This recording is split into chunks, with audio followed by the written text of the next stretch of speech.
تو یہ کہتے ہیں جی حضرت ابو سفیان، بھئی ہم مسلمان سمجھتے ہیں، لیکن مسلم شریف کھولو، حضرت ابو سفیان کا چیپٹر کھول لو، ایک ہی روایت ہے اس کے اندر کہ حضرت ابو سفیان آ کے نبی علیہ السلام کو کہتے ہیں فتح مکہ کے موقع پر، چونکہ اسلام قبول کر لیا، سورہ توبہ میں آیا تھا کہ 4 مہینے کا ٹائم ہے، یا اسلام قبول کرو یا جزیرہ نما عرب چھوڑ جاؤ ورنہ قتل کیے جاؤ گے، عذاب استحصال آئے گا۔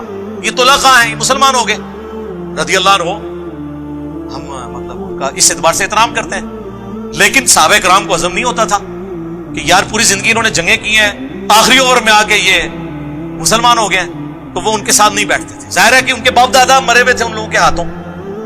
تو حضرت ابو سفیان نے کہا یا رسول اللہ آپ نا مجھے کسی جنگ میں اپنے ساتھ لے جائیں تاکہ باقی مسلمان مجھ سے محبت کریں، پہلے میں آپ کے خلاف لڑتا تھا، اب آپ کے حق میں لڑوں۔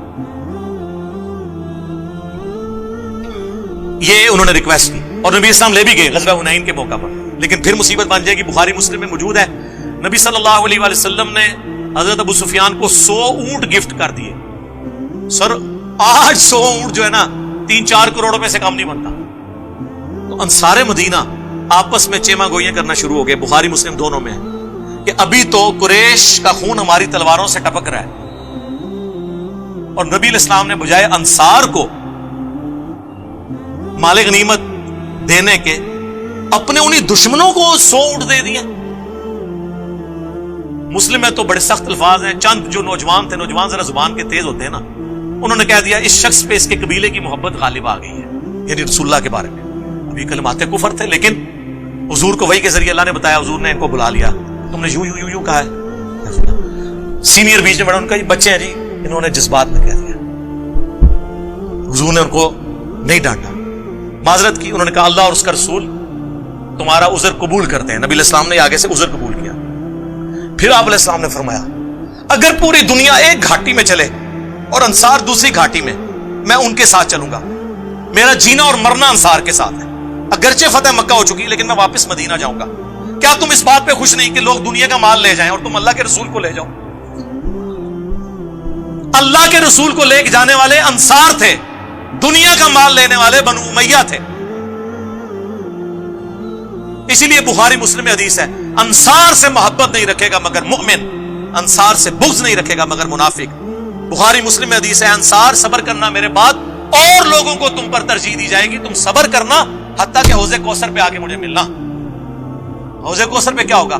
سحقن سحقن لمن غیر بعدی، ان پہ پھٹکارو، ان کو مجھ سے دور کر دو جنہوں نے میرے بعد میرا دین بدل دیا۔ وہ اصحابی اصحابی والی حدیث جو انہوں نے امتی امتی بنا دی ہوئی ہے، امتی علی حدیث اللہ دانے، صحابی علی اللہ دانے، وہ پھر ٹاپک اور طرف چل پڑے گا۔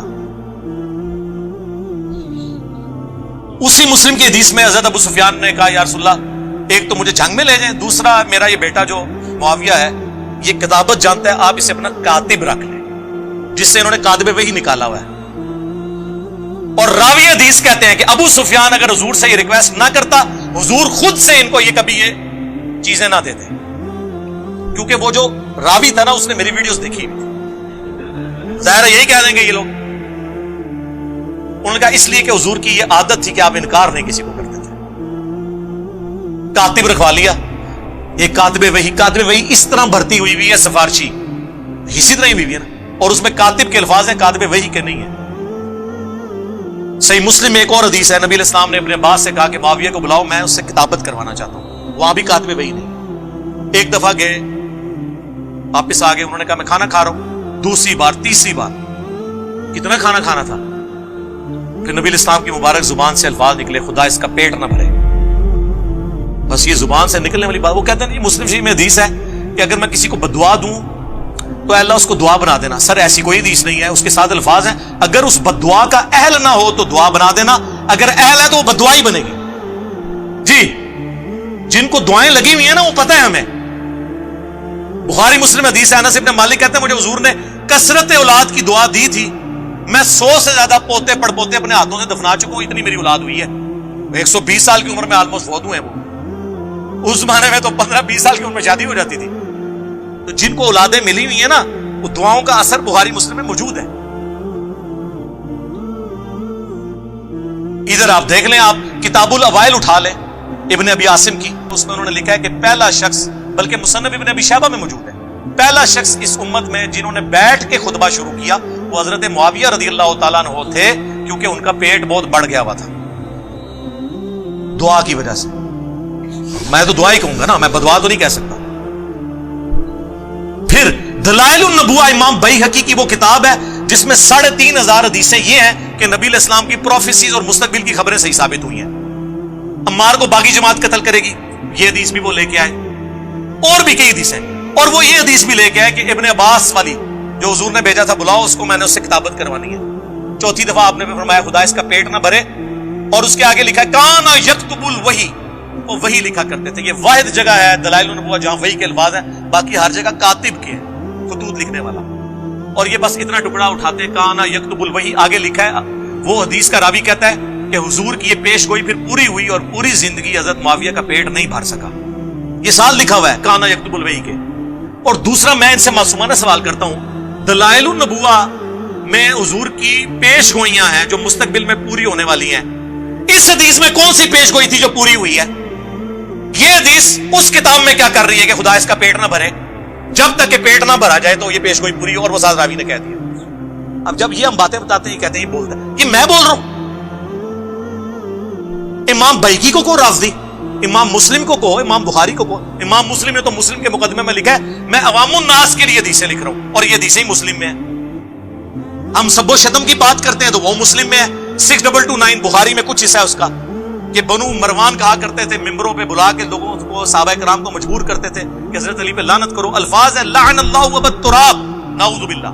یہ کہتے ہیں سب کا مطلب تنقید ہوتا ہے. لعنت کے الفاظ مسلم میں موجود ہیں، مسلم میں موجود ہے. حضرت سعد ابن ابی وقاص کو مجبور کیا گیا، انہوں نے انکار کیا. اس پہ میرا لیکچر حضرت معاویہ 15 امام اہل سنت کی نظر میں، یہ میری ویڈیو آپ 2-2.5 گھنٹے کی دیکھیں، طبیعت آپ کی صاف ہو جائے گی. تسی بیٹھے کتے ہو؟ وہ باہر نکلو تو پتہ ہی نہیں دنیا بدل چکی ہے. خلفائے راشدین کے خلاف بغاوت کرنے والوں کو نبی علیہ السلام نے باغی کہا ہوا ہے. بخاری مسلم دونوں میں حدیث ہے. باقی صاحب ایک ایک پتھر اٹھا کے لا رہے تھے. عمار ابن یاسر نے 2 پتھر اٹھائے ہوئے تھے مسجد نبوی کی تعمیر کے دوران. 60 سال کی عمر، آلموسٹ 50 سے 60 کے درمیان، 2 پتھر اٹھائے ہوئے. حضور نے اپنے مبارک ہاتھوں سے داڑھی اور سر سے مٹی کو صاف کر کے کہا، اے عمار تو دین کے لیے اتنی خدمت کر رہا ہے، تجھے ایک باغی جماعت قتل کرے گی، تو انہیں اللہ اور جنت کی طرف بلا رہا ہوگا، اور وہ جماعت تجھے آگ کی طرف، دوزخ کی طرف بلا رہی ہوگی. حضرت عمار نے کہا، اے اللہ میں اس فتنے سے تیری پناہ میں آتا ہوں. لیکن آزمائش تو ہونی تھی. ہم پوچھتے ہیں کس رضی اللہ عنہ نے، کس رضی اللہ عنہ کے کہنے پر عمار رضی اللہ عنہ کو قتل کیا؟ بتاؤ. امیر معاویہ کانفرنس کر رہے ہو، کرو، 100 دفعہ کرو. عمار ابن یاسر کی بھی ایک کانفرنس کرو. بتاؤ لوگ